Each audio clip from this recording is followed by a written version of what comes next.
I Parry Everything is funnier than you think. This show combines fantasy themes with just a lot of gag that you just really don't see coming. Not only is our main character one of the most hardworking characters I've ever seen, but he literally has no idea how ridiculous he's become after doing his menial workouts his entire youth.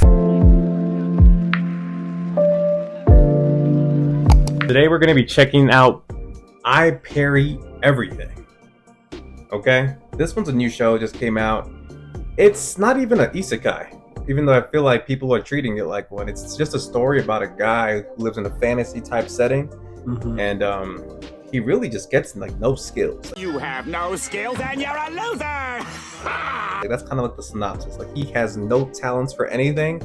All he has is the most basic skills, and the one that he keeps practicing on some Bruce Lee, like I learned one kick 1,000 times, is parrying. Well, and a couple others, but parrying is the big one. I think what's good about him is that he definitely loves the repetition. Like, he will practice that one thing until he can't do it anymore. Oh, for sure, man. And he just gets to a point where he just perfects that one ability, and basically nobody can stop it. So he doesn't realize it either, which is kind of like the gag in the show. But I feel like it's low-key funny because it makes sense why he feels that way, because he hasn't like trained with anybody. He's just been like in the woods.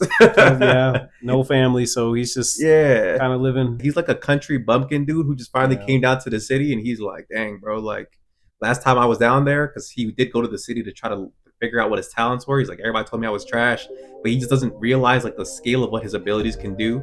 So I think that kind of like makes the show kind of like wholesome in a sense, right? Because you're just sitting there like, bro, you're okay. Like, he thought the Minotaur that he saw in the first episode was a cow. I was like, dog.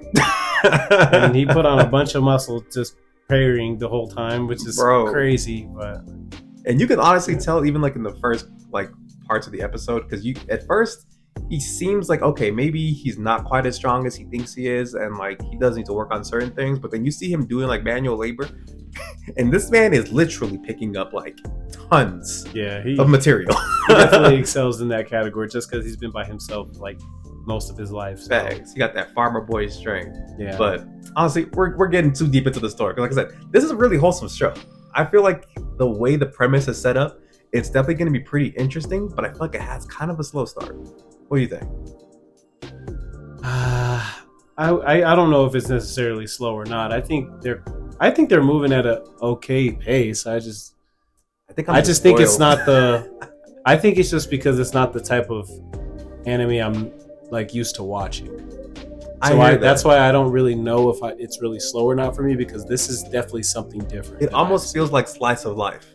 You know what I'm saying? Yeah. We're just watching people do regular stuff. Just what's regular for him isn't normal at all. You know what I'm saying? Because I thought it was going to be more of like an adventure-focused story where he was going to have like some sort of like goal, or it probably will be later on. I think so too. But right now it just kind of feels like almost like we're watching Farm Boy Saitama out in like in a medieval kingdom. You know what I'm saying? Like, he's just doing regular stuff and then just one-shotting things every once in a while. That's where I feel like the story is going. But so far it was an enjoyable watch. I just don't really know it's for really everybody, just because of the way the episodes are structured, and even when you kind of get introduced to like the secondary protagonist, the princess. She seems like a cool character, but I feel like it's a little too cliche a little bit with how she like interacts, and even like her little like squires and buddies. But at least off of the first impression, I would give it like it's a good show. It's just not for everybody. What do you think? Yeah, I'm definitely not going to suggest that to someone that's like new to anime or something like that. I think this is for more people that have actually like seen a bunch of stuff, so they're like open to like watching something like that. No, 100%. I agree. So yeah, if you're expecting like some sort of like fast-paced, plot twisting type of show, this show doesn't really have that. But if you just want to show like pretty good vibes, pretty humorous gag, at least as of right now, right? It might not be funny 8 episodes later, but so far it's pretty decent. I would check out I Parry Everything. But other than that, guys, we'll catch y'all. Peace.